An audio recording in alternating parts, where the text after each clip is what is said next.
21h à Yaoundé, mesdames, messieurs, bonsoir. C'est toujours un plaisir de vous retrouver nombreux et nombreuses, justement, pour votre tribune panafricaine sur Info TV Ouro Africa. 1h30 de réflexion sur les problématiques qui, justement, essaiment le continent. Et ce soir, nous allons d'abord faire un focus sur l'actualité. Une actualité qui nous vient de pas très loin de Yaoundé au Cameroun, pays à partir duquel nous émettons. Nous parlons là du Gabon avec cette actualité qui vient, comme je l'ai dit, toute fraîche, qui nous renseigne de façon évidente que désormais, Sylvia et Nourdine Bongo, je parle ici de l'ex-première dame et du fils aîné de l'ex-président de la République, sont hors de prison depuis le 9 mai. Justement, samedi, il a été décidé qu'ils seront désormais en résidence surveillée. Ils sont du côté de la Sablière, la résidence qui accueille aussi le numéro 1, l'ex-numéro 1 gabonais, le président Ali Bongo. Donc, on va épiloguer sur cette sortie de prison. Est-ce sous pression? Ou alors, justement, le nouveau président Oligui Nguema, Brice Clotaire de ses prénoms, essaie tout simplement de tourner une page sanglante, ou alors une page qui fait tâche dans le nouveau processus d'émancipation qui est celui du Gabon. On va revenir aussi sur une actualité, celle-là qui concerne le Cameroun, avec des déclarations qui abondamment ont fait réagir sur la toile, et même certains politiques ont pris la parole pour justement épiloguer sur la sortie de Robert Bourgi. Robert Bourgi, qui est? C'est cet homme, ex-porteur de mallettes et de valises des réseaux Focard, puis justement des réseaux Sarkozy, qui prend la parole dans une longue interview accordée au journaliste camerounais Morgan Palmer, où justement il revient sur les situations politiques de bien nombre de pays africains, mais il s'appesantit de façon particulière sur celle qui a un trait au Cameroun, et il épilogue abondamment sur l'après-Biya. Ce soir, nous allons interroger du point de vue panafricain et panafricaniste ces prophéties, comme nous les avons appelées, de Robert Bourgi. Est-il dans le vrai? S'agit-il d'une énième surenchère, une tentative de déstabilisation, ou alors on peut trouver sens et écho dans les propos de cet homme des réseaux? On en parle ce soir sur Ouro Africa, c'est la tribune panafricaine par excellence. Et chaque lundi, lorsqu'il est 21h à Yaoundé, au Cameroun, nous faisons parler l'Afrique. Je prends une transition et je reviens tout de suite après pour la présentation de ceux qui nous accompagnent ce soir.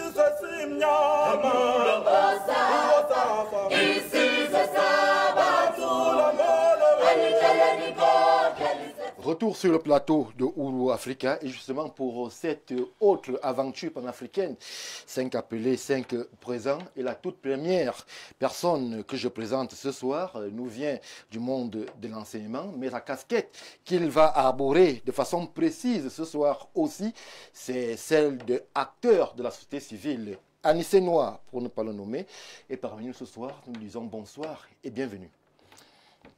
Bonsoir à vous, bonsoir à tous les Africains qui nous regardent ce soir. Je voudrais particulièrement dire bonsoir à votre top management qui fait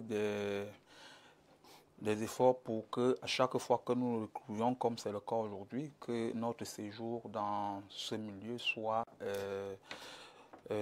parfait. Merci, cher Anissé Noah. Beaucoup ont connu le syndicaliste, beaucoup connaissent l'enseignant. Ce soir, c'est l'acteur de la société civile qui va s'exprimer sur Ouro Africa. Lui, c'est un titulaire habitué et habituel de Ouro Africa, le docteur Jean de Dieu Evouna, autre acteur de la société civile sur le plateau. Bonsoir et bienvenue. Bonsoir, M. Barga. Bonsoir à nous, millions de téléspectateurs. Bonsoir à ces familles qui aujourd'hui, au lieu d'avoir de l'eau au niveau de leur robinet, seront obligés de l'acheter dorénavant comme dans les palettes. Je voudrais m'adresser ici à cette entreprise qui est vive du contribuable, des familles, qui a pris la charge de distribuer l'eau. Et donc, dans mon quartier, pratiquement 5 ans, l'eau ne coule pas. Nous sommes obligés de faire les puits et des forages, aller prêter un peu partout. Mais à ma grande surprise, à notre grande surprise, les familles sont étonnées de ce qu'aujourd'hui, comme l'eau, se prévaut de vendre l'eau dans les bouteilles, alors que les robinets sont encore à sec. J'interpelle ainsi ceux qui se dirigent et qui sont à la manette de la gouvernance, de faire un rétropédalage, de respecter les familles, de respecter les Camerounais. Parce que je ne trouve pas normal que, pendant qu'on attend depuis des années le barrage dont on nous a parlé, aujourd'hui, on nous annonce qu'on vend dorénavant l'eau de Camelot dans des bouteilles. Donc, je demande qu'on respecte les familles. Je ne tire pas sur un individu. Je parle de cette entreprise citoyenne qui a l'obligation, en tant que représentant de l'État, de nous fournir de l'eau, l'eau que nous, notre eau, l'eau de la Sanaga, l'eau du Mfundi, l'eau de je ne sais où, c'est notre eau, ce n'est pas leur eau. Merci. On n'attend donc plus, il est anormal qu'on se rende compte qu'aujourd'hui nous devrions aller, au lieu d'avoir l'eau dans les robinets, nous devrions aller acheter l'eau. Est-ce qu'elle est devenue une société brassicole? Merci. C'est une société brassicole maintenant? Merci. On vous a compris sur la question, les problématiques inhérentes à l'eau. Nous verrons résolution en d'autres temps. Et il y a même des avancées qui sont constatées et constatables. On y reviendra certainement avec vous en d'autres estrades. Je poursuis les présentations avec un autre titulaire aussi, Timothée Essomba Abena. Une fois de plus, c'est parmi nous. Bonsoir, DP. Bonsoir Stéphane, bonsoir à nos millions de téléspectateurs, bonsoir à tous les copanélistes. Mon bonheur est heureux d'être là ce soir pour aider les Africains, mes compatriotes africains, excusez-moi, voilà, je crois que c'est bon, pour aider mes compatriotes africains à comprendre l'actualité panafricaine ce soir. Merci Timothée, malgré la légère quinte du tout, j'espère que ça va aller de votre côté. Lui aussi, il se prévaut d'une assise panafricaine, Simon Messenguer, homme politique, mais surtout journaliste. Le journaliste sera beaucoup interpellé ce soir. Bonsoir et bienvenue. Bonsoir Stéphane Baga, bonsoir à nos millions de téléspectateurs, surtout au président de la République. Je le dis parce qu'il y a 5 ou 6 ans aujourd'hui, il disait dans un discours, je crois que non, c'était en 2023, il disait que ceux qui continuent à financer la crise du Nord-Ouest et Sud-Ouest, d'une manière ou d'une autre, leur sort n'est pas enviable. Aujourd'hui, Tapan Aïvo, je crois Eric Tato et bien d'autres sont dans des geôles partout dans le monde parce qu'ils se seraient attaqués aux Camerounais et au peuple souverain. Je salue ce travail qui a été fait de main de maître par le président de la République dans son rayonnement international. Et je crois que tous ceux-là qui ont mis leur argent, non pas sur le développement du Cameroun, mais pour financer la mort des Camerounais, doivent rendre compte et la justice internationale doit sévèrement punir ces actes de telle sorte que ce monde que nous voulons civiliser ne soit plus enclin à des barbaries pareilles. Merci et Simon Messengue, et félicitations pour la belle tenue qui a un trait assez C'est le Togo du Nord-Ouest. C'est le Togo du Nord-Ouest. Merci pour le clin d'œil à nos frères et sœurs du côté du Nord-Ouest et du Sud-Ouest. Je termine l'exercice avec un autre acteur de la société civile. Ils sont nombreux sur ce plateau ce soir, qui aussi est parmi nous. Un titulaire parmi les titulaires, Jean-Moïse Mbok. Docteur, bonsoir et bienvenue. Bonsoir Stéphane, bonsoir à mes co-discutants que vous avez déjà présentés, bonsoir au top management d'Info TV, bonsoir à toutes les équipes techniques qui travaillent d'arrache-pied pour que nous puissions effectivement, comme quelqu'un l'a dit déjà sur ce plateau, pouvoir échanger et communiquer avec nos téléspectateurs. Il faut rappeler que c'est un échange parce que via leur SMS, eux aussi, ils apportent leurs différentes contributions. Ils réagissent nombreux et nous les remercions d'ailleurs pour cela. Ce soir, j'ai envie de rendre hommage à toutes les victimes. Victimes du terrorisme, victimes de toutes les confusions, je les appelle comme ça, qui essayent d'assaillir l'Afrique, que ce soit en Afrique centrale, que ce soit en Afrique de l'Ouest, partout où il y a ces morts du fait de cet acharnement de la main noire qui ne veut pas laisser l'Afrique s'émanciper. J'ai envie de saluer la mémoire de ceux-là qui sont partis et dire beaucoup de courage aux différentes familles et aujourd'hui appeler de tous mes voeux que cette situation au Nozo s'arrête parce qu'on aura beau se réjouir des bandits, parce qu'il faut le dire, ils ne sont pas moins que ça, des bandits qui alimentent cette crise, on aura beau se réjouir qu'ils sont aux arrêts, est-ce que ça va pour autant arrêter le crépitement des armes? Nous, c'est le crépitement des armes qu'on souhaite que ça s'arrête. Et aujourd'hui, nous appelons vraiment les uns et les autres à ne pas prendre le sang qui a déjà coulé en vain. Que ce soit du côté de nos gouvernants, que ce soit du côté de ces... Je ne trouve pas notre nom que bandits.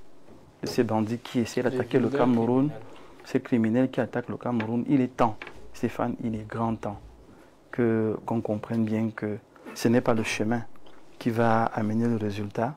Et un mort de plus, c'est un mort de trop. La société civile, par ma voix aujourd'hui, pleure. Pleure parce que nous voulons que l'Afrique se développe. Nous voulons que l'Afrique s'émancipe. Mais ça passe par des intelligences. Ça passe par des hommes, ça passe par des femmes. Mais quand on commence à les tuer, on va s'émanciper comment? That is the question. C'est ça que nous voulons dire aujourd'hui, qu'il faut que ça s'arrête. Dans une guerre, surtout interne, personne ne gagne. Personne ne gagne. Merci Jean-Moïse Mbok pour la conclusion. Dans une guerre, personne ne gagne. Mais ceux qui aujourd'hui peuvent s'assimiler à des gagnants ou des vainqueurs, ça dépend de quel prisme on voit et observe la situation. C'est Sylvia et Nourdine Bongo. Je vais parler là de la situation au Gabon avec vous, en lycée noir.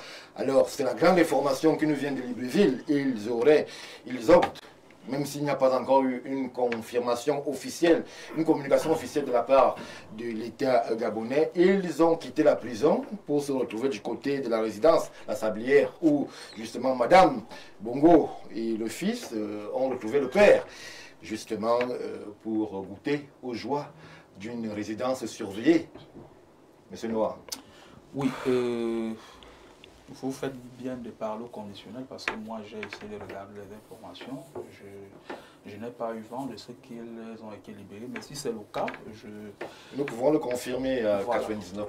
Ok, merci. Ils ne sont pas libres, ils sont en résidence surveillée. C'est deux statuts juridiquement qui sont très très différents. Voilà, merci.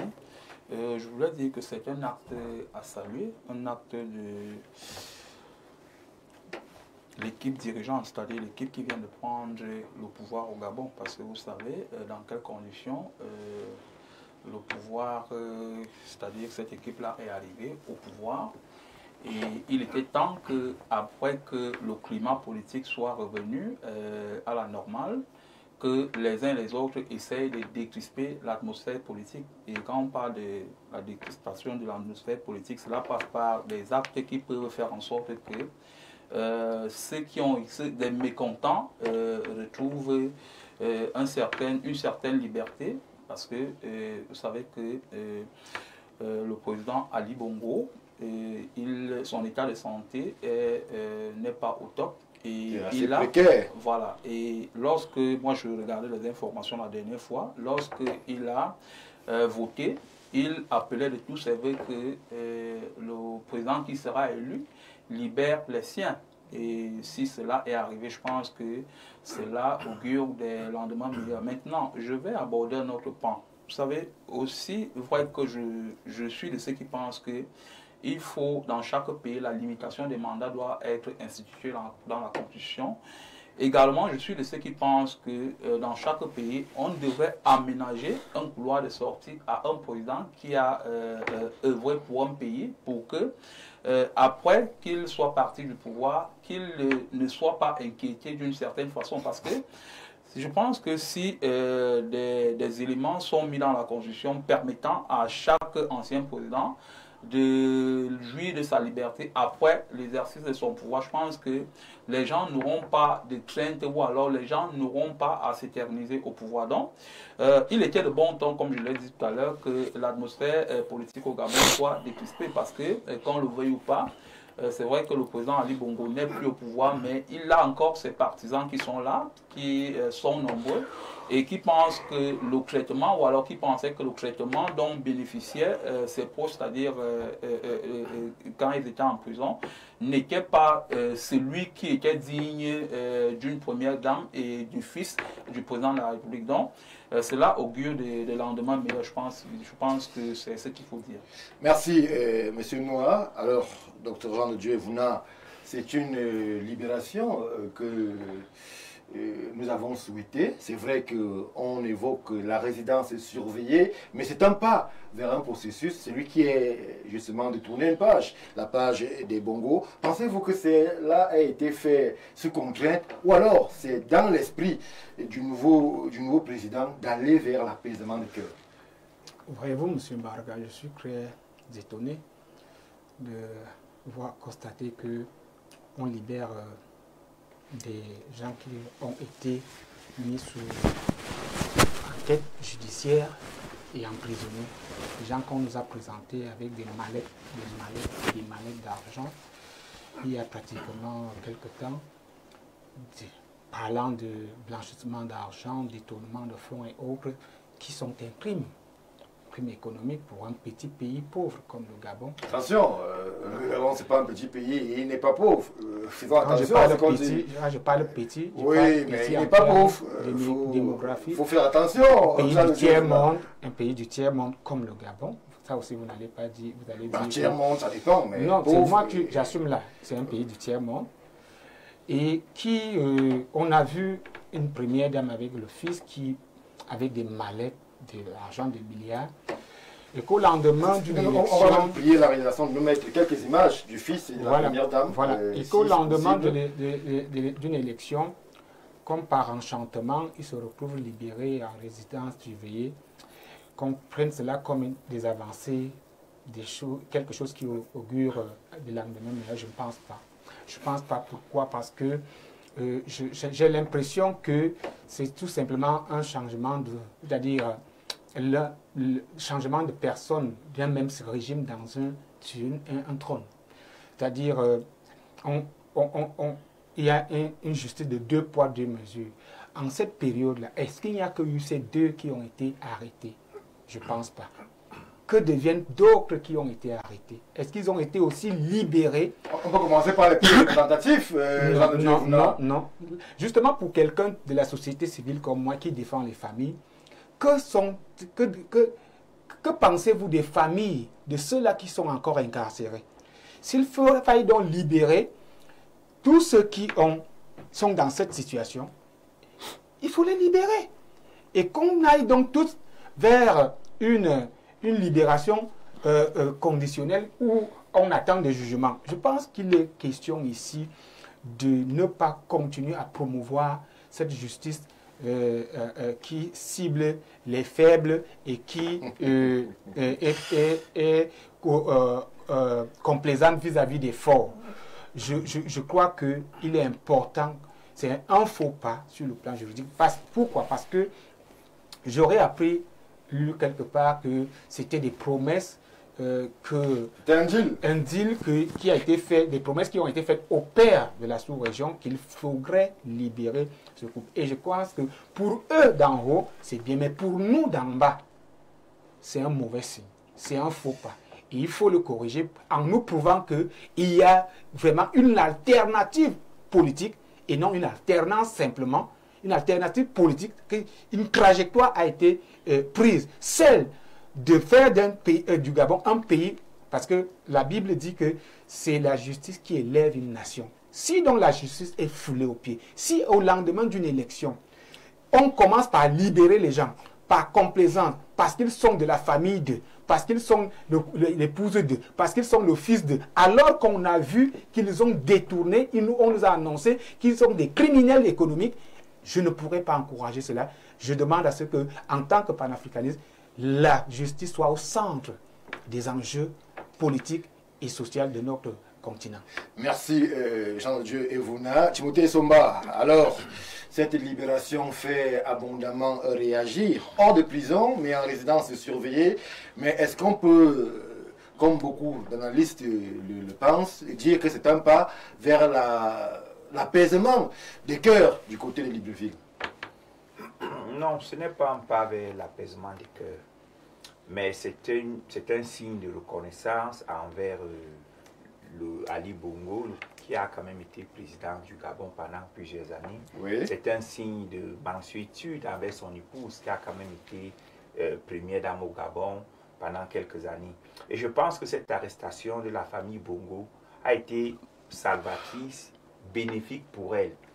Parce que s'ils n'avaient pas été arrêtés, ils auraient sûrement été lynchés par les populations. Donc, Olivier Nguema leur a permis, sans qu'il n'ait à demander pardon officiellement, d'espier un peu les péchés qui leur étaient reprochés. Et maintenant, on peut les laisser. Vous percevez comme Jean de Dieu Evuna une justice à deux vitesses lorsque Mme Sylvia Bongo et Noureddine sont libérés, ou alors on est là justement dans la continuité, non, comme semble le penser Jean de Dieu Evuna? On n'est pas dans la justice, on est dans la para-justice. Parce que leur arrestation n'obéissait à aucun principe juridique. Oui.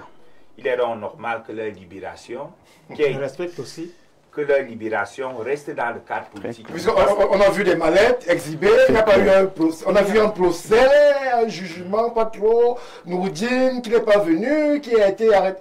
Bref, on a eu l'impression d'un procès kafkaïen qui, au finish, n'a débouché sur aucune condamnation. C'est pour ça que j'ai dit, c'était une arrestation politique, dans le cadre d'un coup d'État, qui est l'épithète la plus élégante pour qualifier, moi je ne voudrais pas utiliser les termes rébarbatifs que les autres ont l'habitude d'utiliser. Donc nous étions dans une situation de coup d'État, il y a eu des arrestations, une sorte d'épuration politique. Il est bon qu'aujourd'hui, dans le cadre d'une réconciliation nationale, oui, que l'on apprenne à tourner la page. Et moi, je fais partie de ceux qui ont mené ce plaidoyer sur plusieurs esclaves de télévision. Nous l'avons mené même ici sur Info TV. Il n'était pas bon que Olivier Nguema, lui qui a deux épouses, suive Ali Bongo de son unique épouse. Quoi qu'il en soit, Sylvia Bongo n'était ni vice-président, ni directeur de cabinet civil, ni secrétaire général. Elle n'était même pas premier ministre au Gabon. Techniquement, son arrestation ne se justifiait pas. Noureddine encore a été intérimaire à la présidence de la République. Il faisait partie de l'establishment gouvernemental. Oui. On peut, à son niveau, comprendre.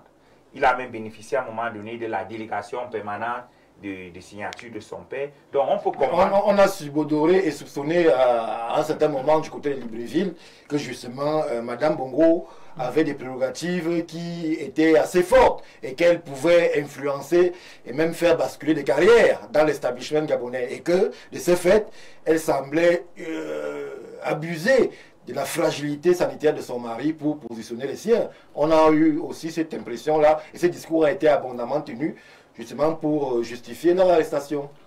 Oui, Stéphane, mais c'est justement le danger des impressions. Les impressions sont purement subjectives et peuvent facilement verser dans les fantasmes ou les poncifs. Ce n'est donc pas avec les impressions qu'on va mettre les gens en prison, oui, ou les libérer, non. Est-ce que Sylvia Bongo, du point de vue formel, faisait partie du top management du Gabon. Non. Maintenant, la hiérarchie informelle existe.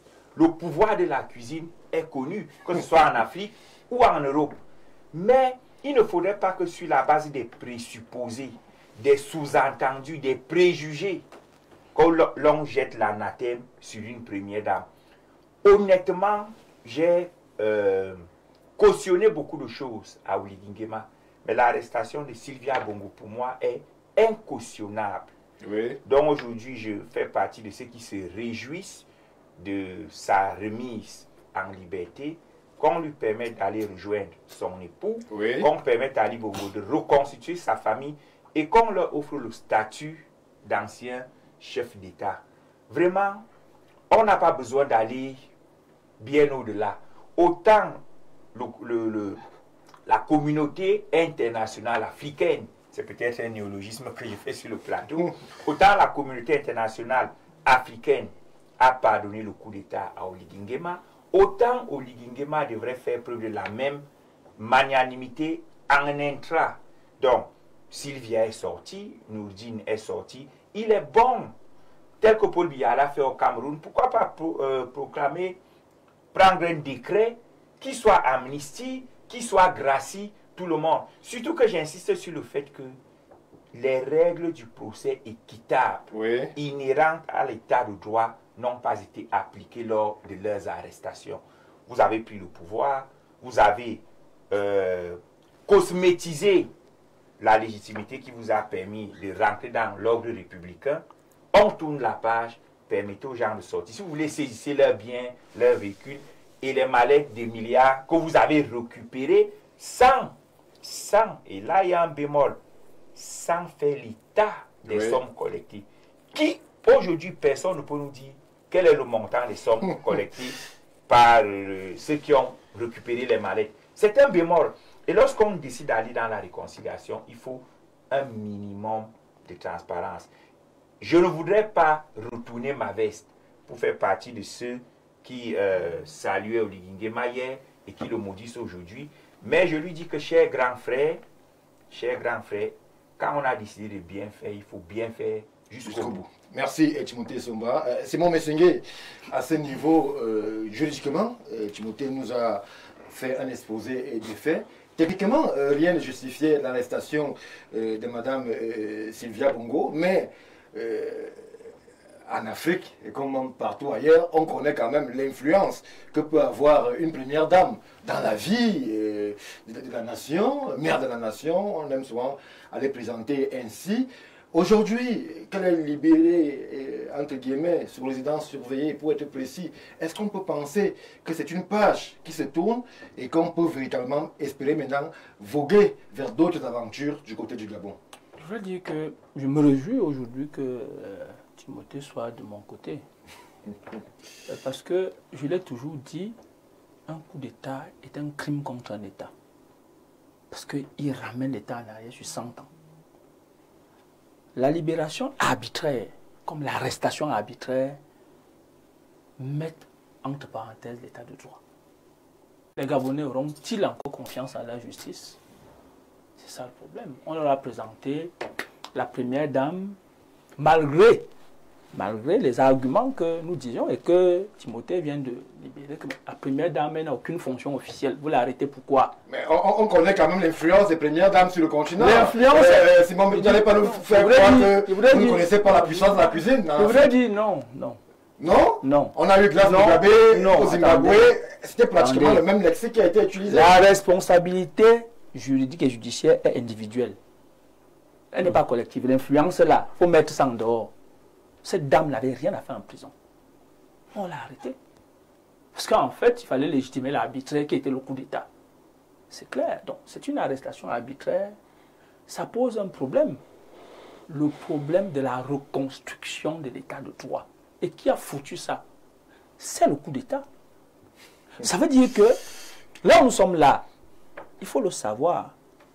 Le coup d'État, les Gabonais paieront ce coup d'État au moins pendant 50 ans. Alors, est-ce une malédiction? Non, je ne suis pas dans une malédiction. Écoutez, je vais vous dire une chose. Il ne suffit pas de parler sur un plateau, on tourne la page pour que ça se tourne. Je vous dis aujourd'hui. Mais on a quand même Une machine qui se met Non, en non, marche je avec... pose une question. Oui. Moi, je pose une question.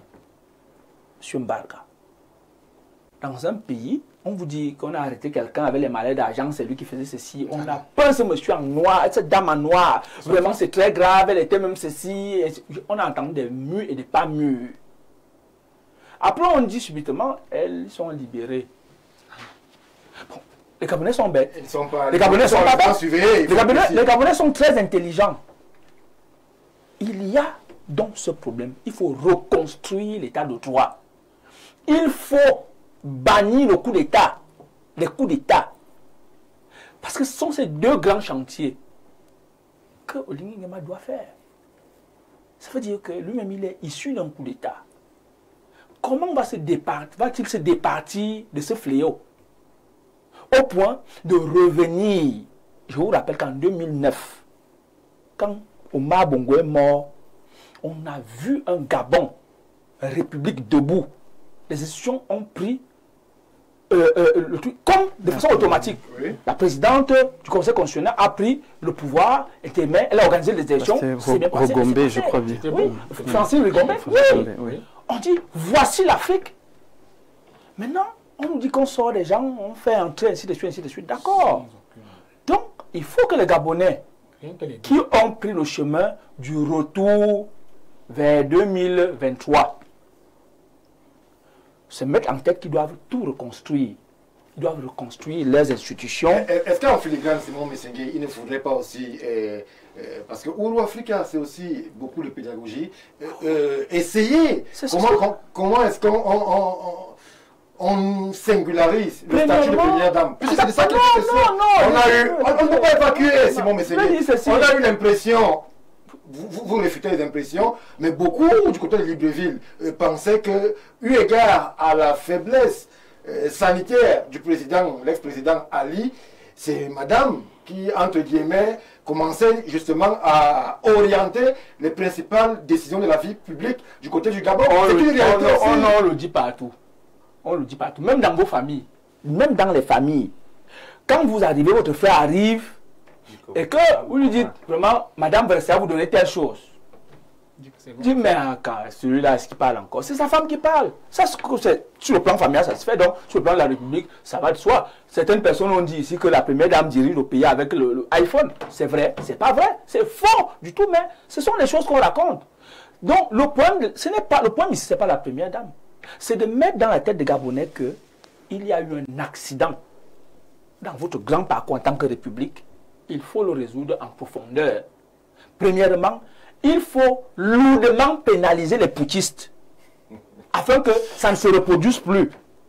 Parce que c'est un crime. Il n'y a rien à dire là-dedans. On parle de putsch au Gabon, on parle de président élu. Premièrement, oui, il est élu, c'est bien. Dire que jamais plus ça. Mais c'est dit. Jamais plus ça, ça veut dire que voilà notre justice qui a été roulée au sol. On a mis tout en parenthèse. Ça veut dire qu'on n'a plus confiance en notre justice. Pourquoi? Donc, aujourd'hui, il n'est plus question de revenir, de ressasser le passé, mais il est question de dire il faut mettre tout en œuvre pour que celui-là qui tente encore de faire ce que le putschiste avait fait soit lourdement sanctionné afin que ça ne se répète plus.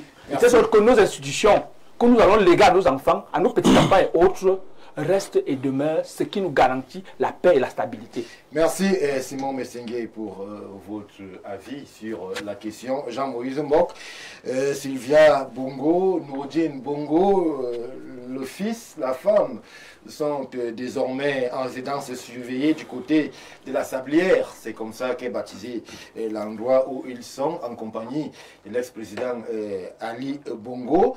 Beaucoup de supputations, beaucoup de fantasmes, beaucoup de mécanismes ont été à un moment avancés.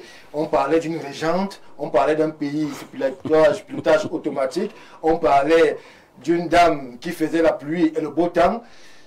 Aujourd'hui, qu'en est-il? Est-ce qu'il ne faudrait pas, moi j'insiste dessus, essayer de trouver une fonction officielle à celle-là qui accompagne nos valeureux chefs d'État, de façon à ce que, lorsqu'il y a un incident de parcours, comme le dit Simon, qu'elle ne soit pas embarquée dans le tourbillon, puisque c'est ce qui a été fait. Elle et le fils ont été embarqués, Manu Militari, on a vu les valises d'argent exhibées, et après, C'est peut-être la prison. Qu'est-ce qu'on fait des premières dames dans ces genres de situations-là? Les hommes ont le pouvoir. Ceux qui ont donné le pouvoir aux premiers hommes, chefs d'État, peuvent créer un cadre pour les premières dames. C'est possible. Ce n'est qu'une question de volonté. Ceux qui voudront apprendre de l'histoire récente de l'Afrique vont réfléchir mûrement à cette question-là. Faisons donc appel ici à nos députés. Oui. Faisons appel ici à l'exécutif qui, quand même, doit commencer à réfléchir à cette question-là. Parce que quel homme voudrait laisser livrer sa femme à la vindicte populaire? Aucun.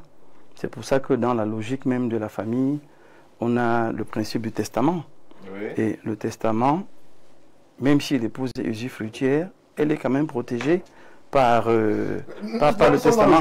Non, mais je fais... On va prendre des parallèles. Stéphane, on a vu des couples puissants, on a vu les Clinton aux États-Unis où la première dame avait des fonctions quasi officielles, où elle avait au sein du parti, au sein des démocrates, elle était un patron politique. Oui, peut-être. Mais Madame Bongo, on ne lui reconnaissait aucune filiation politique. Stéphane. On ne lui reconnaissait aucune carrière politique, mais on la soupçonnait d'être instigatrice de beaucoup de choses. Pas très rose parfois. À la vérité, aucune épouse sur la face de la terre n'a de statut. Dans le monde. Aucune. Ni aux États-Unis, ni en Chine, ni nulle part. Mais l'Afrique n'est pas obligée de faire comme tout le monde. Si on parle de donner un statut aux anciens chefs d'État, pourquoi ne pas penser à leurs épouses? On peut le faire. Et on doit le faire.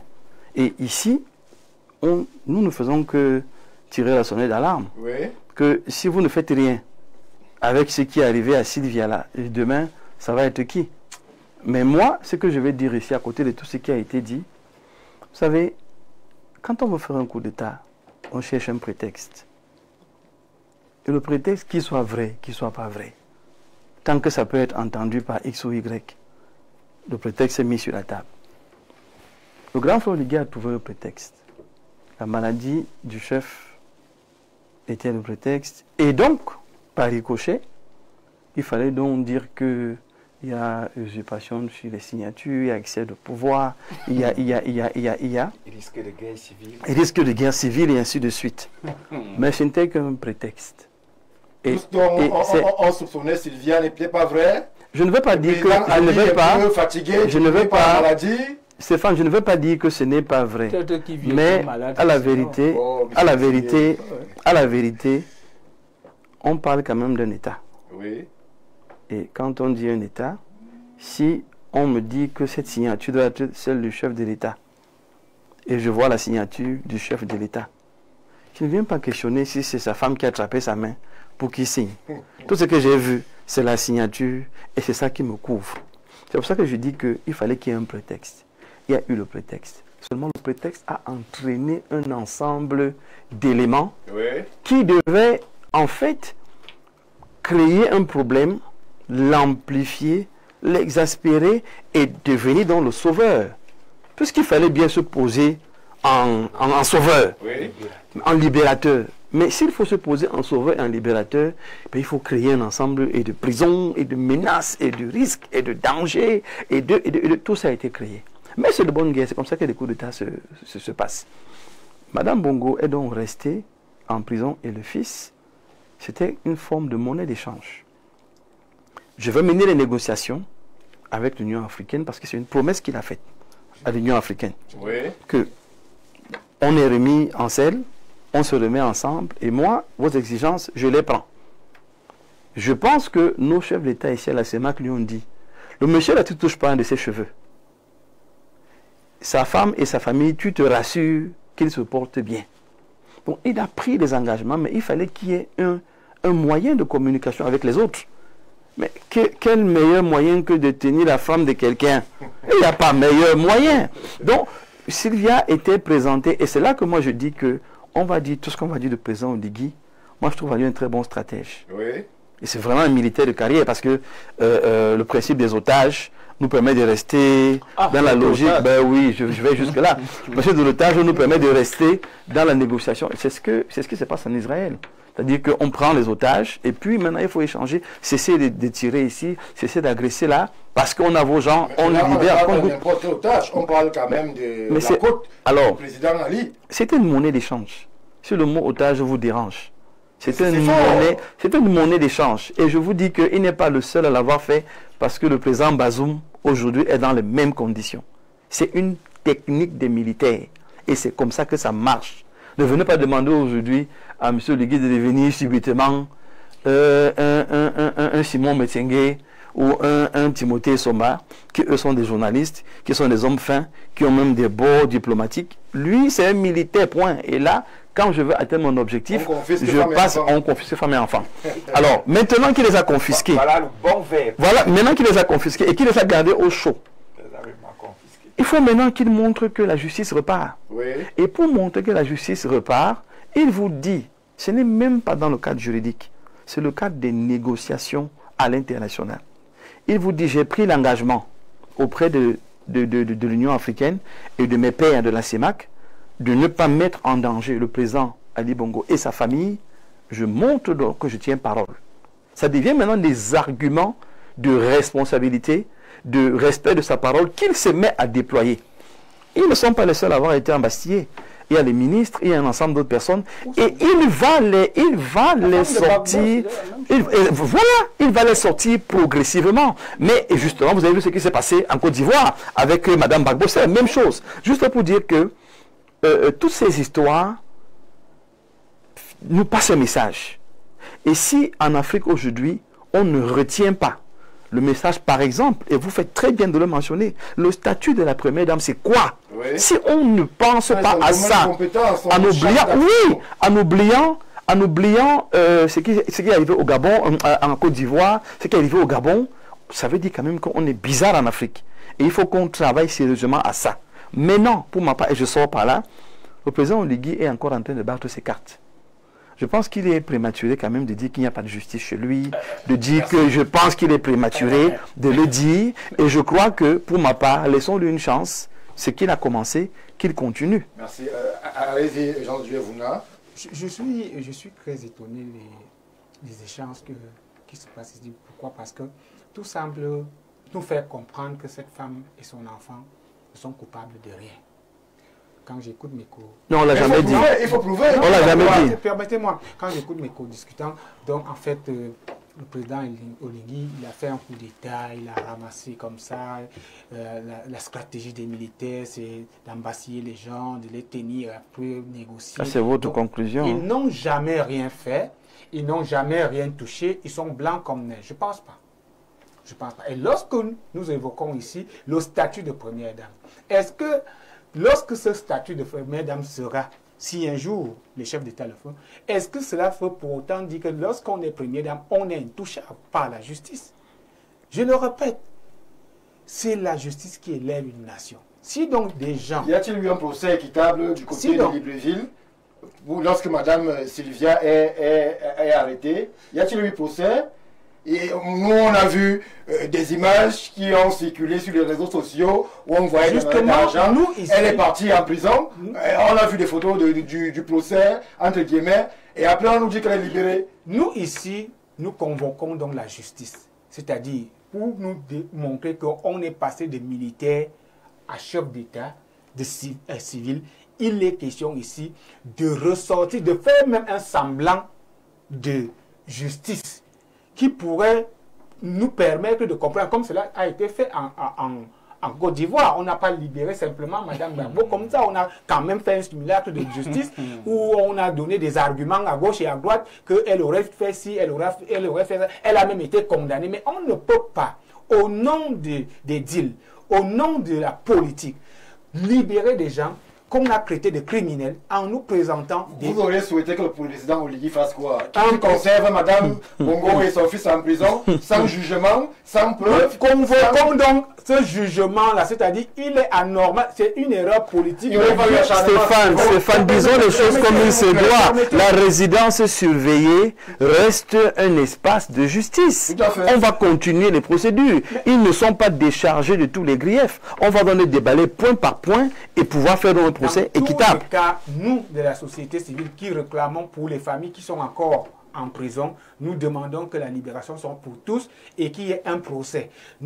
Saluer ce qui a commencé, demander la suite. Avec un communiqué officiel de la part du gouvernement gabonais, nous donnant des raisons pour lesquelles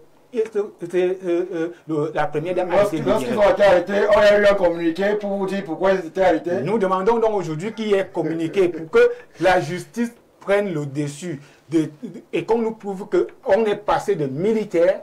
Parce que le docteur Mbok vient de faire un bon exposé, c'est-à-dire en nous démontrant comment les militaires procèdent et autres.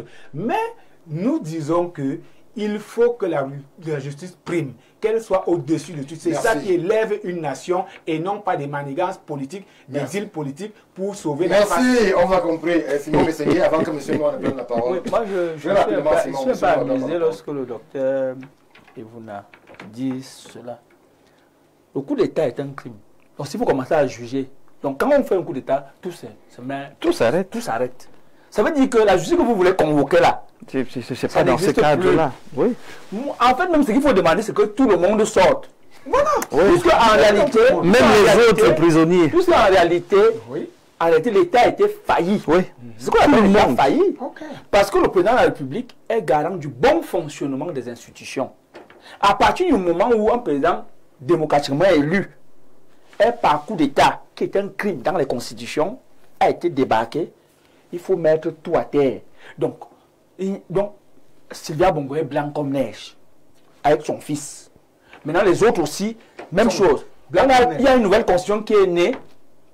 Ce que nous pouvons faire, c'est d'accompagner le nouvel État du Gabon à se remettre en place. Exactement. Afin que ce qui est arrivé le 30 août 2023 n'arrive plus jamais. Libérer tout le monde. C'est ce qu'on peut dire. Merci. Monsieur Noir. Oui, je voulais dire, je me réjouis de l'exposé que M. Simon Mességuier fait parce que, voyez-vous, Eblis Clotaire Oligui-Nguema n'est pas arrivé au pouvoir de manière conventionnelle parce que les mécanismes de dépollution du pouvoir n'ont pas été respectés.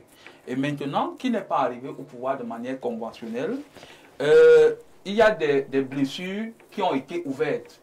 Et c'est vrai que Noureddine et Sylvia Bongo étaient pour lui comme une certaine menace parce que vous-même vous avez évoqué tout à l'heure que Noureddine a été à la présidence de la République et Sylvia Bongo a été l'épouse du chef de l'État, et le chef de l'État est resté au pouvoir pendant un certain nombre d'années. Donc, qu'on le veuille ou pas, Sylvia Bongo avait un certain nombre d'informations. Il était donc normal. Mais c'est normal. Voilà.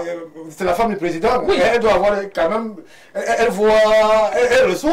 Permettez-moi d'aller jusqu'au bout. Il était donc normal que dans ce cas-là, puisqu'il voulait garder le pouvoir, qu'il mette ces gens en captivité de telle manière que son pouvoir soit maintenu. On ne justifie pas cela, mais je suis en train d'expliquer la stratégie. Maintenant que tout est rentré dans l'ordre, le président Clotaire Oligui-Nguema est arrivé au pouvoir, pas de manière conventionnelle, mais maintenant il est président de la République parce qu'il a été élu. Je dis donc, il faut refermer les blessures qui ont été ouvertes. C'est la raison pour laquelle je dis, tous ceux qui ont été arrêtés après ce coup d'État-là, il fallait qu'ils soient libérés et que nous repartions sur les bonnes bases. Et moi, je suis de ceux qui pensent que...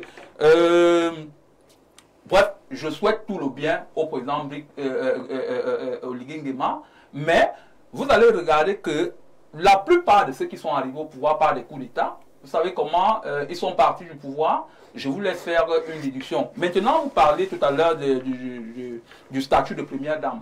Le problème n'est pas le statut de la première dame. Le problème est la manière dont les premières dames interagissent avec le pouvoir. Parce que, voyez-vous, vous n'allez pas beaucoup entendre en Occident ou alors en Amérique que la première dame a pris des décisions pour nommer tel ou bien pour, je ne sais pas moi, détourner de l'argent. Le problème est la manière dont ces premières dames interagissent avec le pouvoir. Donc, même si elles ont un statut officiel, cela ne va pas changer la manière dont elles interagissent avec le pouvoir. Cela ne va pas enlever le fait que... Qu'est-ce que vous mettez dans interagir? Interagir, c'est-à-dire quoi? Ce que je suis en train de première dire... dame est-elle dans l'organigramme d'un pays? Pas de manière officielle. Oui. Pas de manière officielle. Mais interagir avec le pouvoir, c'est-à-dire quoi? Pas de manière officielle, mais la manière dont elles peuvent prendre des décisions de manière officieuse, qui peuvent soit briser les carrières des uns et des autres, ou alors permettre à ce que les uns et les autres aient une ascension sur le plan social. C'est naturel. C'est la raison pour laquelle créer des lobbies, devenir des lobbies. La plupart des lobbies, c'est la raison pour laquelle je suis en train de dire le problème n'est pas de leur accorder un certain statut, parce que même si elles n'ont pas de statut, elles ont une certaine mainmise sur le pouvoir. Pas mainmise quand même, c'est fort. Mainmise. Non. Vous n'allez pas le faire. Vous n'allez pas le faire l'histoire, Stéphane. Est-ce qu'on dit mainmise? On peut dire influence, mais pas la mainmise. Mainmise, c'est qu'elle organise, elle est régente. Ça, je vous l'accorde. Oui. Mais supposons un seul instant que le président de la République, comme on l'a vu au Gabon, le président de la République soit en état de maladie comme c'était au Gabon. Vous savez que la santé du président était précaire. Oui. Alors, en ce moment-là, c'est vrai qu'il y a des institutions, mais celle qui est à côté de lui, c'est la première dame. C'est la raison pour laquelle je dis, elle peut avoir une mainmise sur... C'est bon, M. Nga a évoqué, Dr Mboka a évoqué la signature. Est-ce qu'il y a eu une décision qui a été prise au Gabon avec la signature de Sylvia? Non. Que ce n'est pas le président Ali Bongo qui aurait... Est-ce que vous avez été madame? Est-ce que vous avez la certitude que l'état de santé du président Ali Bongo lui permettait de prendre des décisions en son âme et conscience? Oui, le médecin avait dit oui. Bon, ça je vous le conseille. Oui, mais ça je vous le conseille. Mais toujours est-il qu'on ne peut pas nier que la première dame avait une certaine influence. Donc, je vais conclure en disant que le problème n'est pas de leur accorder un certain statut, mais le problème est la manière dont elles peuvent peser sur les décisions qui sont prises par le président de la République. Parce que même si elles ont un statut, cela ne va pas permettre à ce qu'elles soient en backstage. Cela ne va pas permettre à ce qu'elles ne puissent pas interagir dans ce type de décision-là. Merci. Timothée Somba. En sciences administratives, il y a ce qu'on appelle la hiérarchie informelle.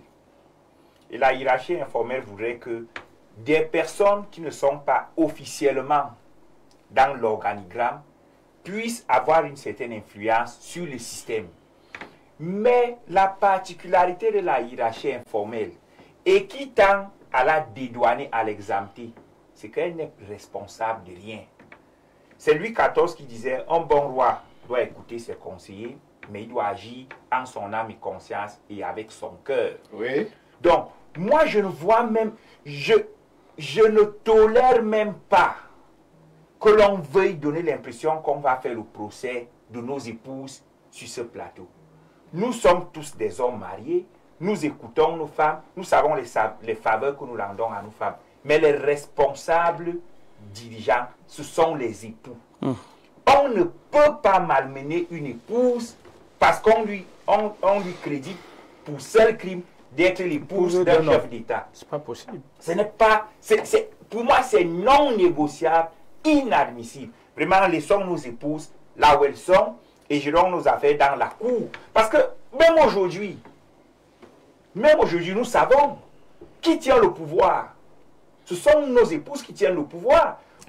Non, vous affirmez. Ce sont les épouses. Ce sont les épouses. Non, oui, elles tiennent le pouvoir. Vous allez me faire perdre le fil. Dire que l'épouse tient le pouvoir ne signifie pas que l'homme est émasculé. Nous ne sommes pas émasculés. Mais les relations que nous avons avec nos épouses, les légitimes à nous accompagner. La femme protège le pouvoir. C'est pour ça que je dis, elle nous accompagne dans l'exercice du pouvoir. Parfois, ce sont nos premiers conseillers, ce sont nos confidents et autres. Exact. Mais lorsque nous venons, elles ne sont donc pas coupables, elles ne sont coupables de rien. De rien. Lorsque nous venons dans la cour, sur le plan du droit, en conseil de famille, ce n'est pas l'épouse qui prend la parole. Conseil de famille, là c'est vous. Et vous n'avez pas d'oreillette pour qu'elle vous dicte ce que vous allez dire. S'il vous plaît, vous n'avez pas d'oreillette pour qu'elle vous dicte ce que vous allez dire ou qu'elle vous commande ce que vous allez faire. Donc, moi, je donne vraiment beaucoup de tranquillité aux épouses. C'est à nous les hommes d'être responsables. Assumons nos décisions. Je vais juste réitérer quelque chose. Chuter. C'est que Oligui Nguema a décidé de dégeler le climat politique. Qu'il aille jusqu'au bout. Parce que voici ce qui se passe. Et j'ai bien aimé la chute de mon frère Anissé sur la question. Si le dégel n'est pas absolu, on ne pourra pas dissiper le spectre dans notre coup d'État au Gabon. Oui. Parce que le climat de rancune va faire que l'autre camp... On n'avait pas que des ennemis, hein. Il n'avait pas que des ennemis aussi, le courage du côté du Gabon. Dans la logique de transcendance du coup d'État, qui est un crime, comme Simon Messingue le précise, il est bon que l'on remette la balle au centre en permettant aux uns aux autres de retrouver leur citoyenneté. Parce que Oligui Nguema, lorsqu'il lance son processus de coup d'État, n'avait pas mandat du peuple gabonais. Il faut être clair là-dessus. Il ne peut donc pas se prévaloir d'une situation de chaos créée par lui pour décider de comment il va libérer les gens, comment on les... Même la résidence surveillée là, pour moi c'est déjà trop. Même cette résidence surveillée est déjà de... Merci.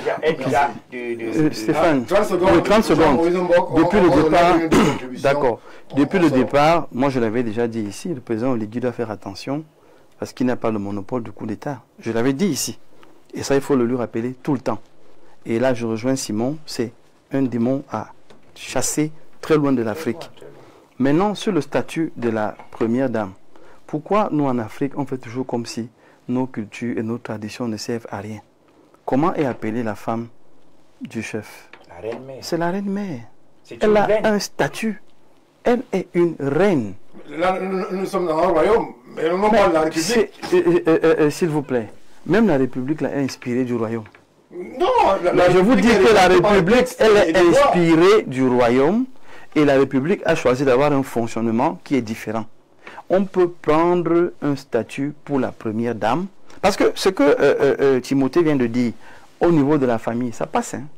Mais quand on monte déjà au niveau des responsabilités étatiques et gouvernementales, il faut qu'on trouve une solution. Parce que finalement, si on ne l'a pas fait, ne voyez pas seulement le côté influence. Vous voyez aussi... Est-ce que ce n'est pas la preuve aussi que nous autres Africains, nous ne parvenons pas beaucoup à gérer nos femmes? Ça peut aussi être ça. Pourquoi les femmes, non. les Américains, Stéphane, sont très très calmes. Chez nous ici, la femme veut 10 toujours. secondes. Parce que ce que vous dites là n'est pas vrai. n'est pas vrai. On a accusé Hillary Clinton d'être trop, c'est-à-dire d'avoir une très forte personnalité. Mais pas qu'elle. Même Madame Obama a eu le même procès. Même Madame Obama a eu le même procès. Ça veut dire que, en fait, c'est quelque chose qui a toujours... C'est-à-dire que Stéphane, ce que j'essaie de dire ici... C'était donc à tort ou à raison.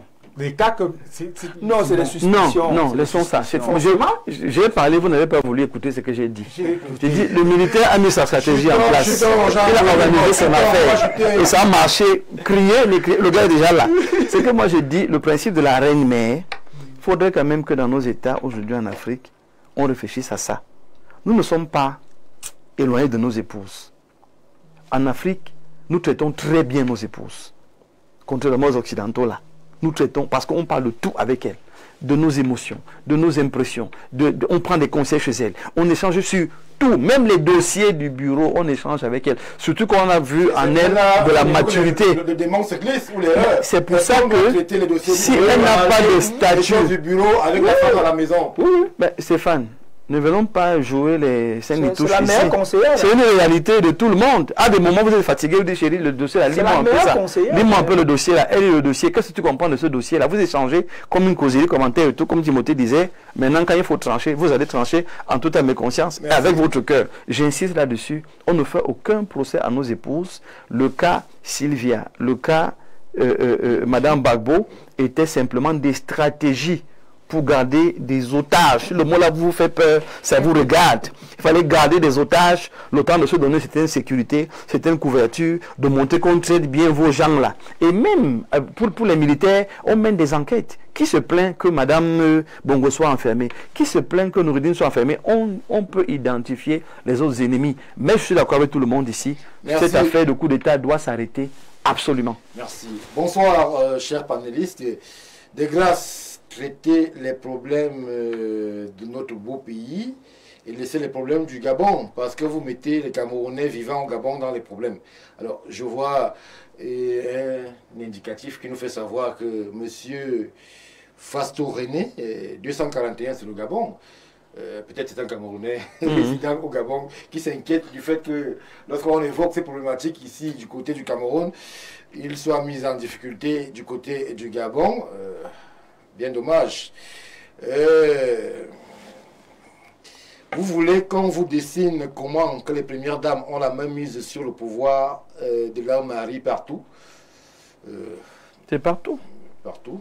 Bon. Bonsoir. Le statut de première dame est une chose et la façon dont elle agit dans le pays en est une autre. Imagine une première dame qui ne travaille pas, qui ne fait pas les affaires, mais qui a des structures. Tout ça, et fait des dons à hauteur de milliards. Bon. Mais si elle a les structures, ça veut dire qu'elle travaille. C'est même qu'elle s'en elle n'a pas de structure. Nous sommes africains et nous avons nos traditions, c'est vrai. La femme d'un chef est une reine-mère, c'est vrai. Certains ont même affirmé sur votre plateau que nos conseillères, femmes sont nos conseillères. Elles nous accompagnent dans l'exercice de nos fonctions, c'est très bien. Alors, au-delà du Gabon, quand on regarde comment nos États sont gouvernés, peut-on conclure que les épouses de nos chefs d'État ou de ministres sont des mauvaises conseillères? Peut-on conclure qu'elles sont comptables de la malgouvernance qui plonge les Africains dans la misère?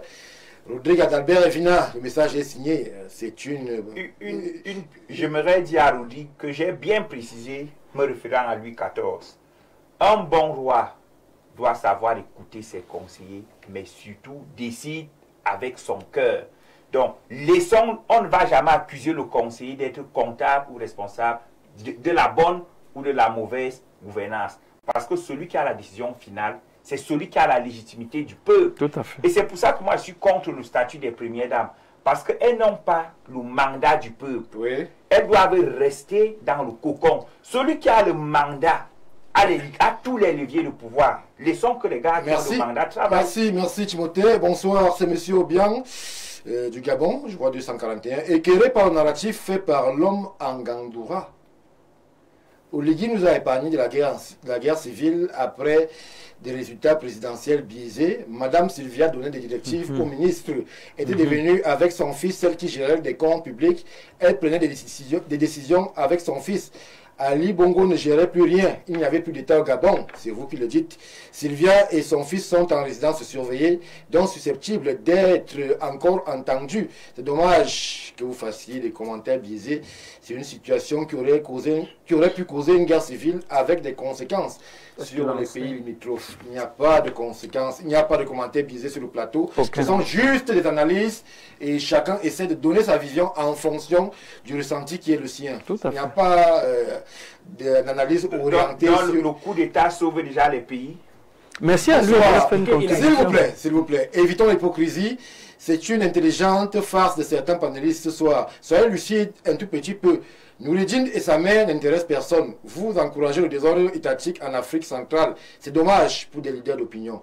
Le message n'est pas signé, mais il nous vient du 241-05. Nous sommes fortement suivis du côté du Gabon ce soir. Bonsoir Stéphane, bonsoir à ton panel. Je ne suis pas d'accord avec M. Timothée Somba. C'est une famille qui a spolié un pays et fait sombrer les populations dans la misère des Gabonais. Ces personnes méritaient d'être jugées dans des procès équitables. Khalid Talom depuis Yaoundé, c'est ce qui a été évoqué sur ce plateau. On va s'arrêter là, sinon on ne ferait que lire les contributions. Non mais Stéphane, peut-être qu'il faut insister de rappeler à tous ceux qui nous suivent. Oui. Le Gabon fait partie de la CEMAC. Tout à fait. C'est notre Gabon. Et quand nous parlons du Gabon, on ne parle pas d'un pays qui est là-bas, c'est chez nous. Et nous faisons quand même le maximum pour montrer le respect qu'on a pour cet État, tout à fait. Pour montrer le respect qu'on a pour ce nouveau départ. Mais puisqu'il faut parler de ce qui est arrivé par le passé, on doit tirer des conclusions. Et la seule conclusion que j'avais retenir aujourd'hui, c'est que les coups d'État sont mauvais et qu'il faut les interdire.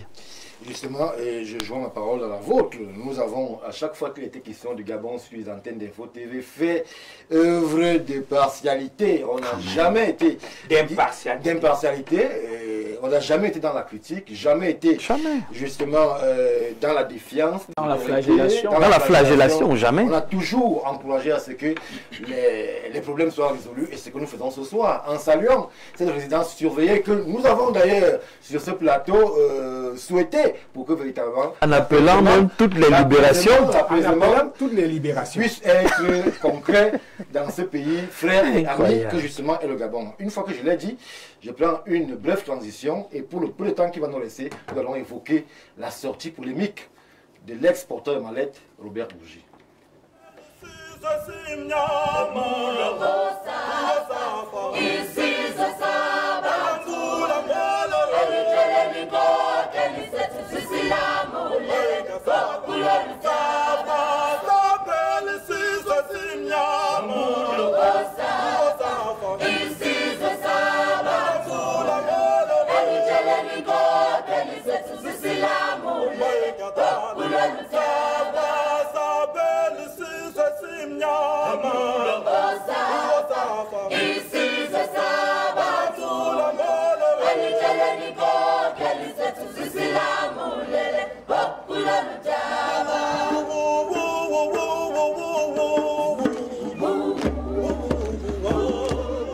Retour sur le plateau de Ourou Africa, bien des choses à nos amis du Gabon qui abondamment ont assailli nos différentes plateformes. Nous, c'est l'amour de l'Afrique qui nous irrigue sur ce plateau. Nous sommes ensemble, comme on aime aller dire, dans les bons. Nous avons été ensemble dans les bons moments, dans les mauvais. Nous sommes aussi là. Info TV accompagne le processus qui se met en place du côté du Gabon. Nous sortons donc du Gabon avec la grande joie qui est celle de cette libération souhaitée, qui est désormais en voie, puisqu'on parle de résidence surveillée, pour revenir, et là de façon un peu plus sérieuse, sur des propos qui, justement, ont beaucoup heurté sur le continent, heurté les Africains. On va évoquer avec vous, Monsieur Noah, cette sortie de Robert Bourgi, le personnage assez sulfureux et énigmatique qui se prévaut d'être justement cet homme des réseaux, des couloirs, qui est à la proximité de beaucoup de chefs d'État africains et qui annonce de façon claire et précise le chaos au Cameroun une fois le président Biya parti. Vous savez, lorsque vous m'avez fait part des thèmes qu'on devait discuter ce soir, je suis allé un peu sur la toile pour aller voir qui est réellement Robert Bourgi. Il faut dire en quelques mots que Robert Bourgi est ce monsieur-là qui a, après son père, puisque son père étant libanais, a beaucoup plus eu une influence en Afrique. Et c'est en Afrique qu'il est né. Et il a donc pris, c'est-à-dire le relais de ce que son père faisait. C'est-à-dire son père servait d'intermédiaire entre les présidents africains et l'Hexagone. Et lorsque son père décède, ceux qui étaient au pouvoir, c'est-à-dire le général de Gaulle et Pompidou, par la suite, lui ont donc confié cette responsabilité-là. Et il a donc mené de bout en bout cette responsabilité-là auprès des présidents, notamment les présidents de la CEMAC et même les présidents de l'Afrique francophone. Au-delà, ce qu'il faut dire, c'est que si nous étions dans... si les Africains n'étaient pas tolérants, je pense que M. Robert Bourgi devrait être poursuivi. Il devrait être poursuivi. Pourquoi? Parce que non seulement il a bénéficié de l'argent des Africains, parce que lui-même il le dit. Est-ce qu'il a volé? Il n'a pas volé, mais il a bénéficié de l'argent, indûment de l'argent des Africains. au moins le compas des voleurs. Voilà, il a bénéficié indûment de l'argent des Africains. Lui-même il le dit qu'il a été payé durant des années par le président Bongolo Père. Et pour ne citer que celui-là. Et au-delà de cela, il a joué un mauvais jeu. Donc je pense que sur ce point-là, il devrait être poursuivi. Maintenant, je reviens à votre question.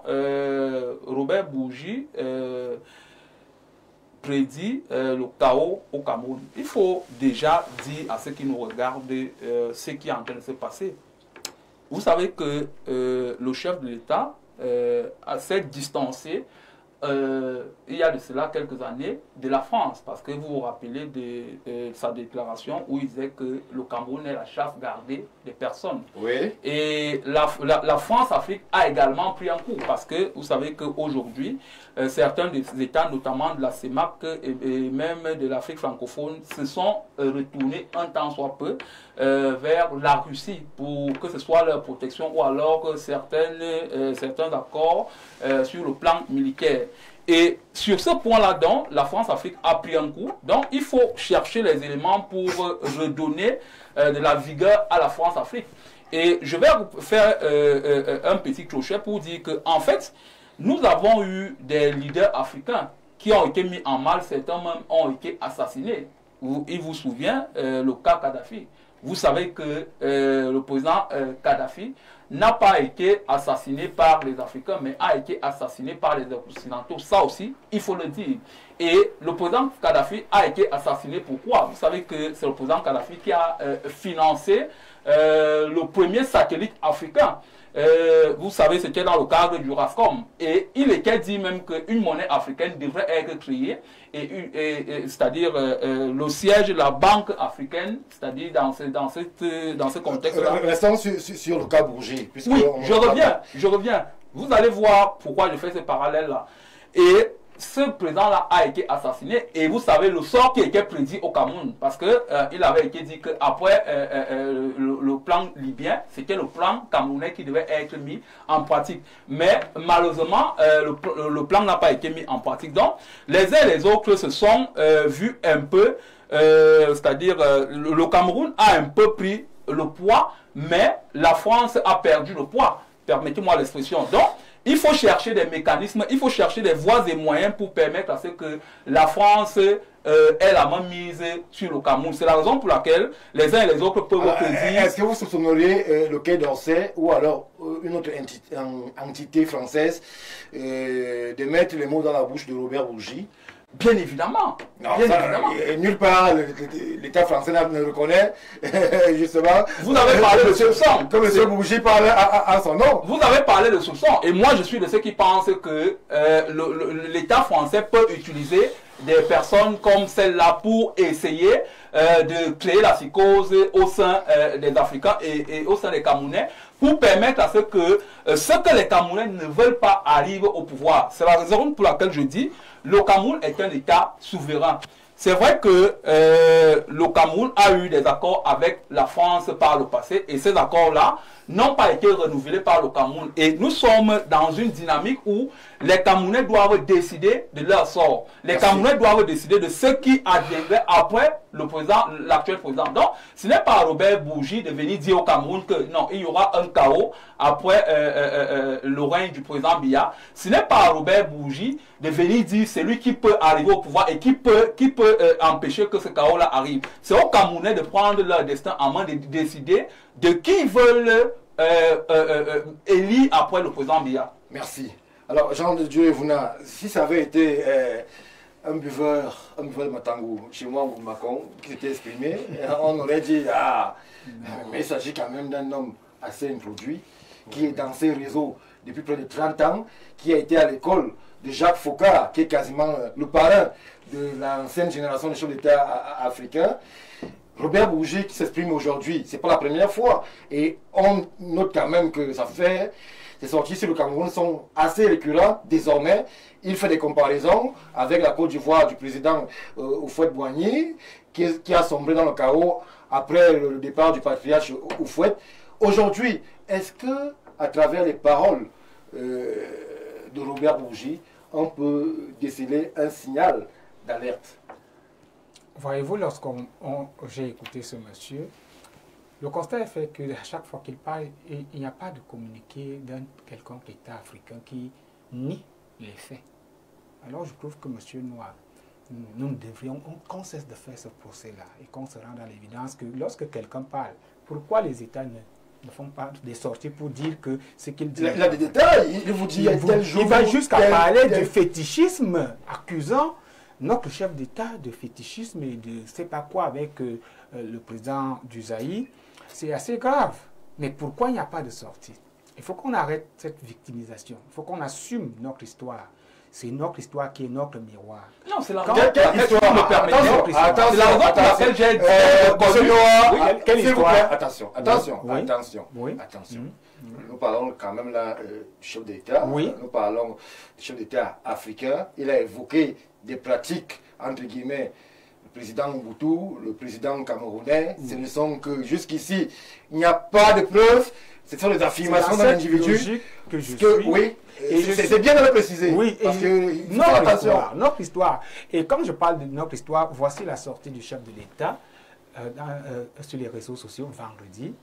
Je vais lire. Chaque société, en fonction de son histoire, de sa culture et de ses technologies de gouvernement, a sa trajectoire de changement. Alors, M. Bourgi, en évoquant un chaos, parle déjà du changement.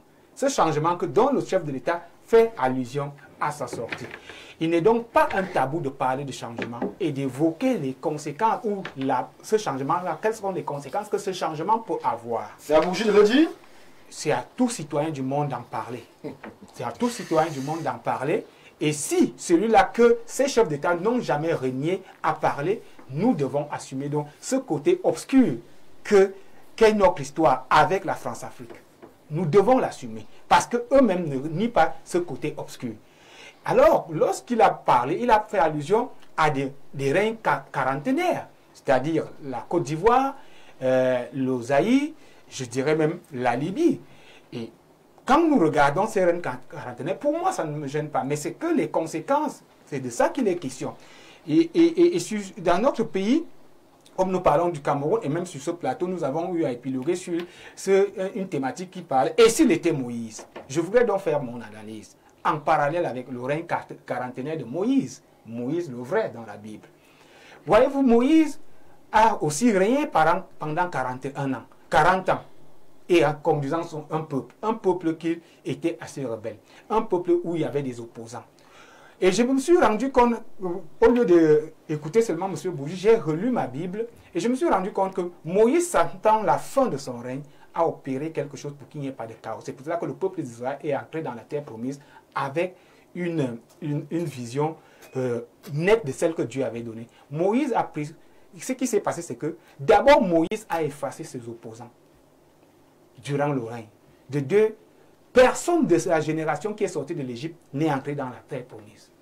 Alors, je crois que M. Bourgi a quelque part raison.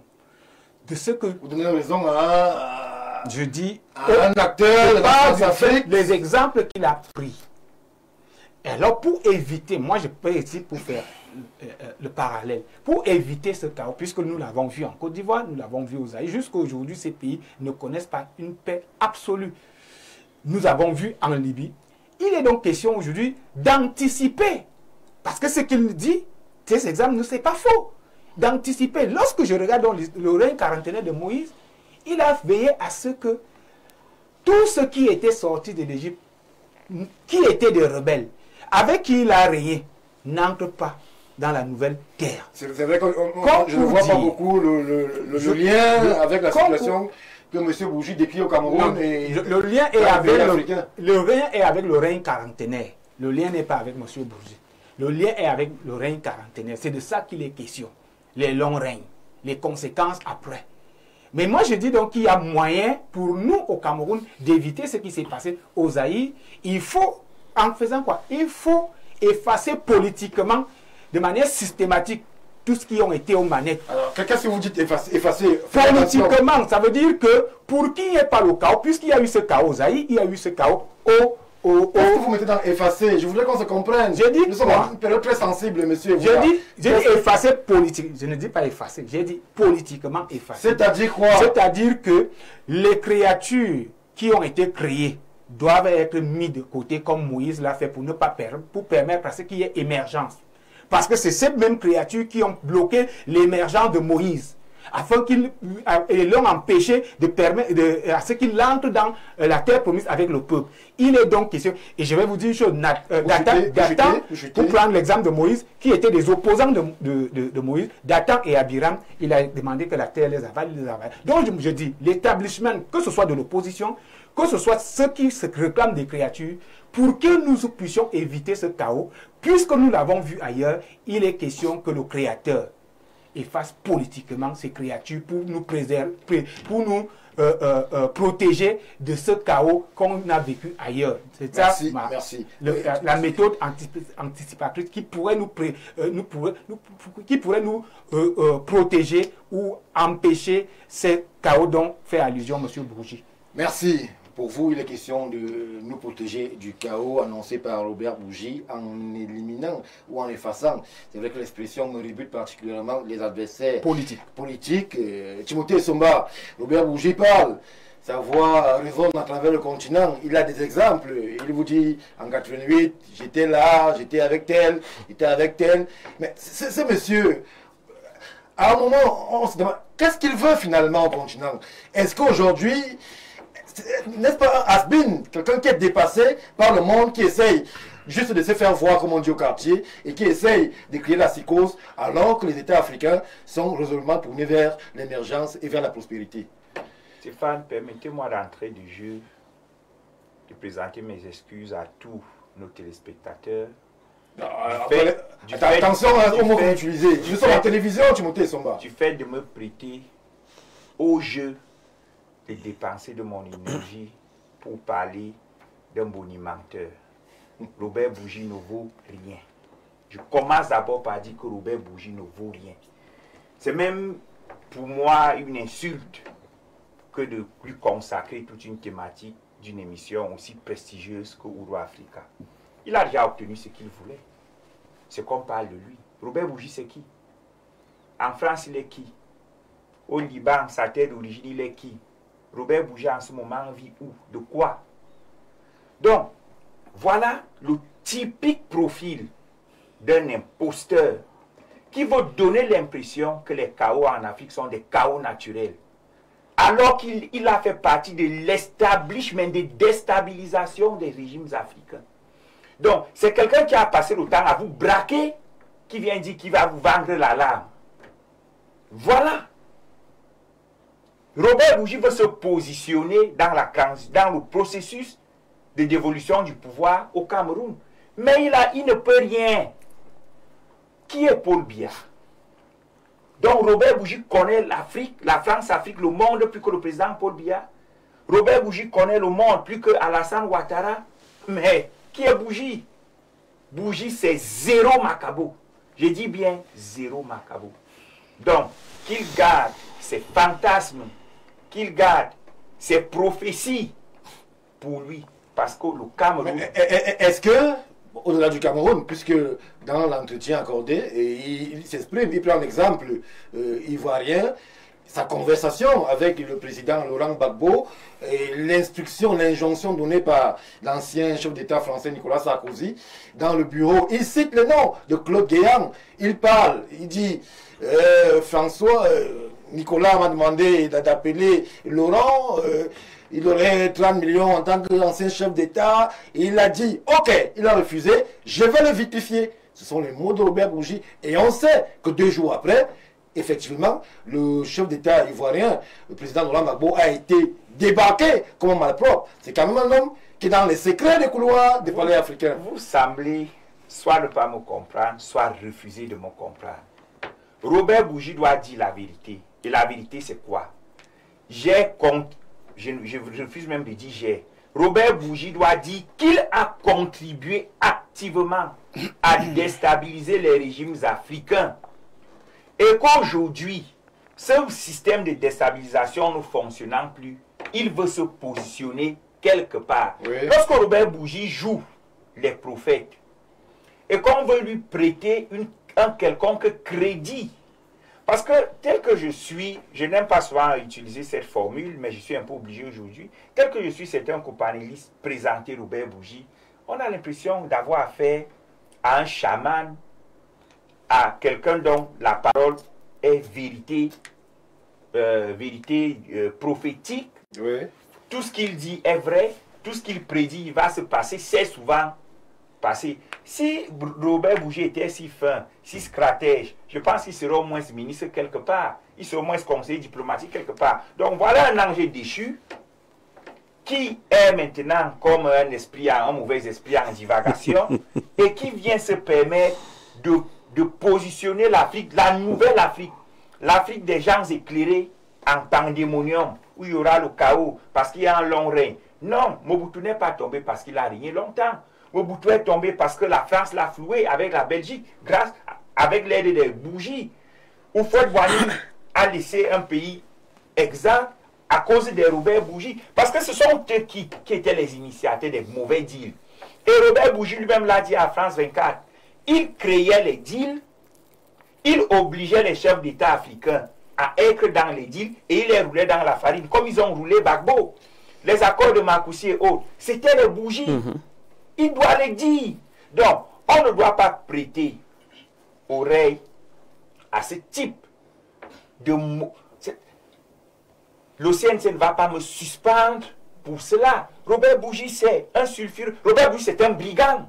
S'il vous plaît. On ne doit prêter aucun crédit à des brigands. Surtout ce type de brigands. Il reconnaît avoir transporté des malais d'argent de gauche à droite, avoir déstabilisé des gouvernements. Et on lui donne quel crédit? La nouvelle Afrique d'aujourd'hui. L'Afrique qui a refusé de renouveler les accords du néocolonialisme. L'Afrique qui se veut autonome. L'Afrique émancipée va prendre son destin. Merci. Permettez, Stéphane, va prendre son destin en main. Et moi, j'aimerais dire aux Africains et aux Camerounais, principalement qui ont été indexés, il n'y a aucun signe de chaos au Cameroun. Il ne faudrait pas que les gens viennent nous donner l'impression que le Cameroun est au bord du précipice et qu'on doit commencer à paniquer. Parce que c'est ce qu'ils veulent. Merci. Robert Bougie et ses partenaires vivent du chaos. Quand il n'y a pas chaos, ils sont embêtés, ils sont en transe. Et c'est cette transe qui fait aujourd'hui qu'ils soient aux abois et qu'ils débitent n'importe quoi pour Mais on vous a compris, Timothée. Bonsoir Stéphane, il y a tout ton panel. Restons patriotes, mais écoutons aussi les lanceurs d'alerte d'une manière générale. Et Robert Bougie en est un. Il a même la particularité d'avoir beaucoup approché des chefs d'État. La France, le gouvernement français ne le recadre pas après toutes ces sorties parfois fracassantes. L'avez-vous suivi quand il parlait du cas Gbagbo? J'espère. Il faut le prendre au sérieux. Simon Messengué. Il faut le prendre au sérieux. Oui. Ces prophéties de malheur. Ce n'est pas une prophétie. Il nous annonce que les bandits internationaux, dont il est le porte-parole, sont en train de vouloir déstabiliser le Cameroun. Ça, c'est ce qu'il dit. Et ce n'est pas la première fois. En 2010, le Crisis Group avait fait un rapport, mais alors un rapport terrible sur le Cameroun, faisant comprendre qu'après 2011, ce sera le chaos. On a vu, ils nous ont mis Boko Haram. Ils ont mis Boko Haram. C'est-à-dire qu'avec des chars à chenilles et tout un arsenal militaire que même certains États n'avaient pas. Ils l'ont fait. Ils ne sont pas arrêtés là. Ils ont donné les armes aux enfants au nord-ouest, au sud-ouest. C'est la même lecture de la sortie de Bougie que nous faisons. Oui, lui vous parle mais vous dites ceci. Bougie vous parle de malais. Il parle Bougie, je vais vous dire, Bougie c'est un menteur, invétéré. Donc quand on mettait même prophétie, quel exemple ici? Exemple de quoi? Il dit, j'étais au palais. Il était au palais. Il était au palais. Moi je suis allé au palais plusieurs fois. Le président m'a reçu. Il vous dit que je suis allé au palais. Il peut aussi vous dire ça.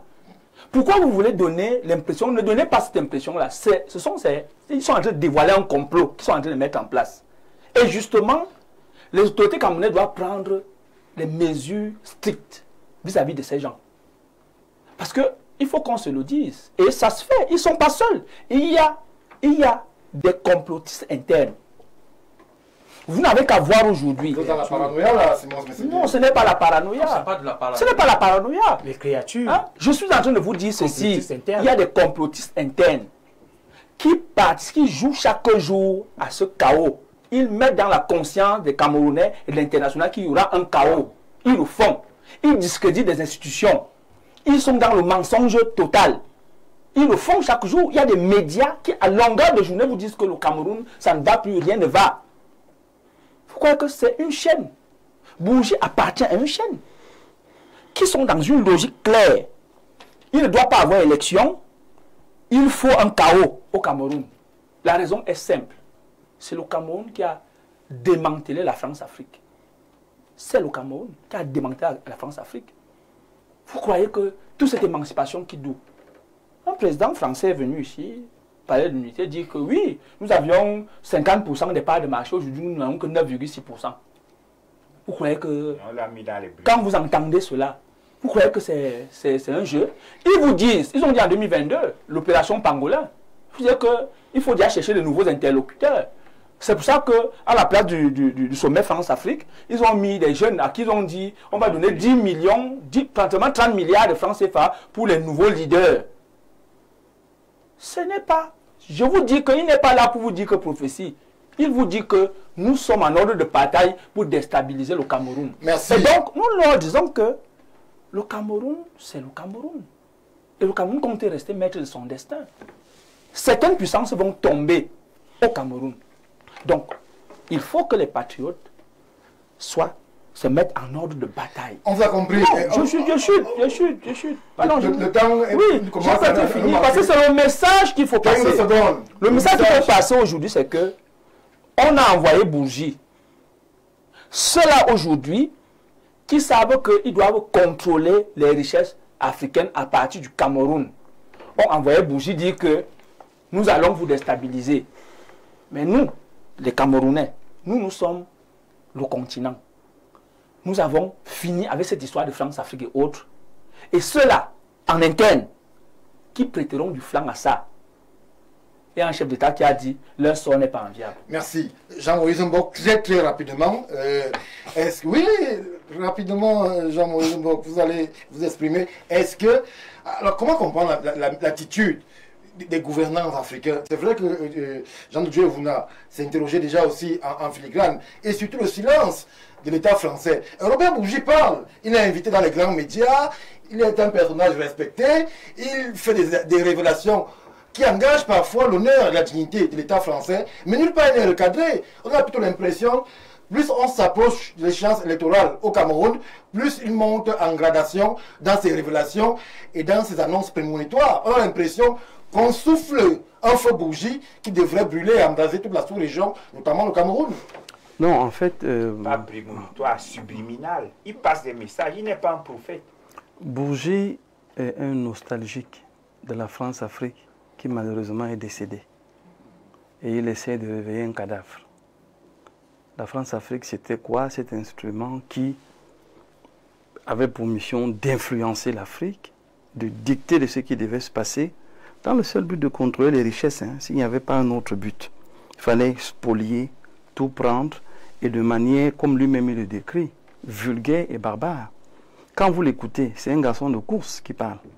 Je portais des sacs, j'amenais ici, je prenais la nouvelle, j'amenais là-bas, j'écoutais l'autre qui pleurait, Mobutu pleurait, le père Bongo pleurait, machin. Donc, il vous fait un dessin de l'homme qui contrôlait, en fait, comment la France-Afrique contrôlait cette partie de l'Afrique qui, en fait, en majorité n'est plus.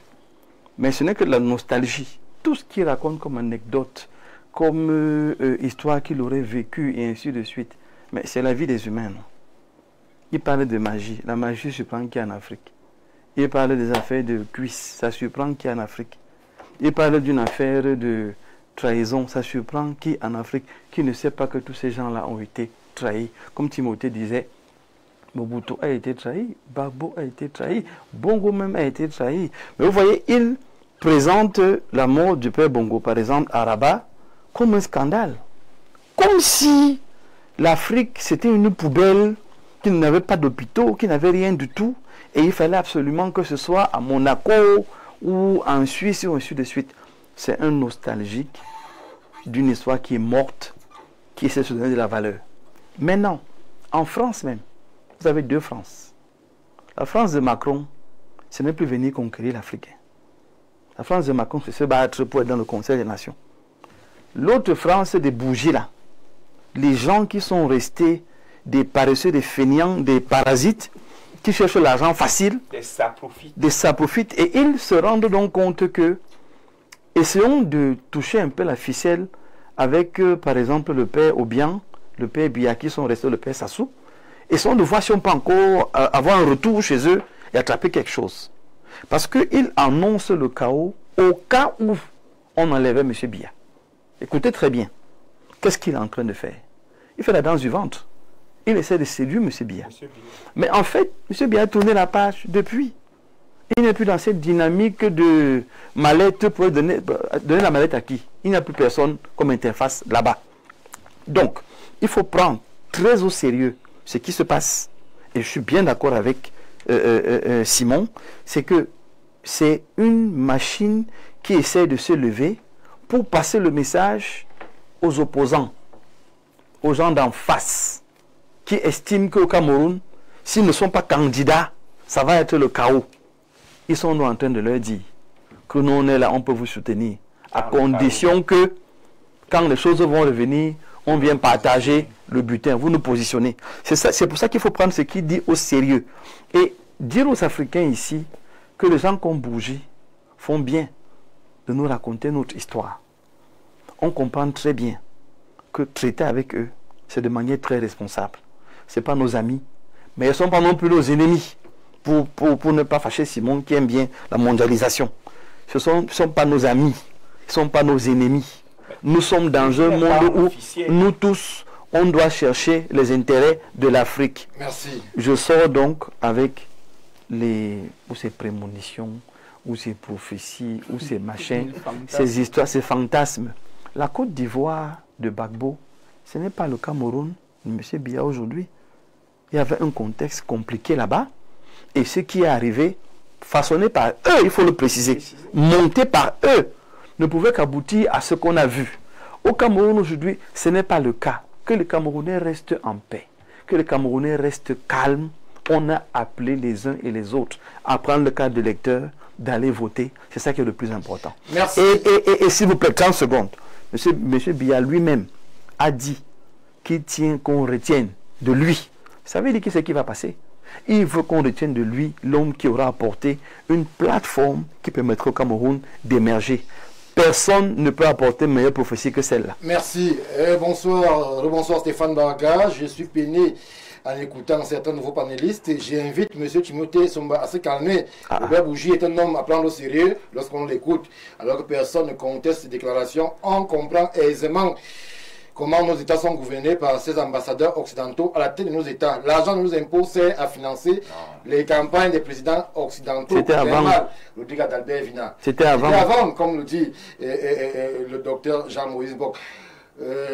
Jean de Dieu, le temps est largement dépassé. 5 secondes. 5 secondes.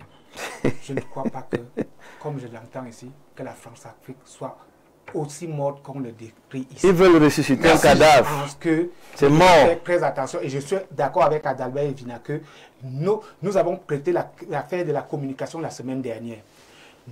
La France-Afrique vit encore et elle est encore financée par nos États. De ce que la politique en Occident, je veux dire à la métropole, vit, les partis politiques vivent de ce financement-là. Merci. Donc, c'est terminé. Quand je dis, je ne demande pas, quand on dit qu'il ne faut pas Robert Bougie au sérieux, c'est de considérer Robert Bougie comme un brigand. Oui. Et de se préparer à l'affronter. Merci. Il n'est pas philanthrope. On a compris. Robert Bougie doit être considéré comme un brigand. Comme quelqu'un n'est pas très sérieux, je préfère ça sur ce plateau. Sur ce plateau, on va rester attentif à ces prémonitions ou alors à ces prophéties de Robert Bougie qui annonce sans véritable fondement à ces fantasmes. C'est des fantasmes comme quelqu'un me murmure sur le plateau. Ce qui n'est pas un fantasme, c'est que nous serons ici encore lundi prochain lorsqu'il sera 21h à Yaoundé, Cameroun, pour toujours être au cœur de l'actualité africaine, mais surtout au cœur des problématiques panafricaines. Bien au revoir.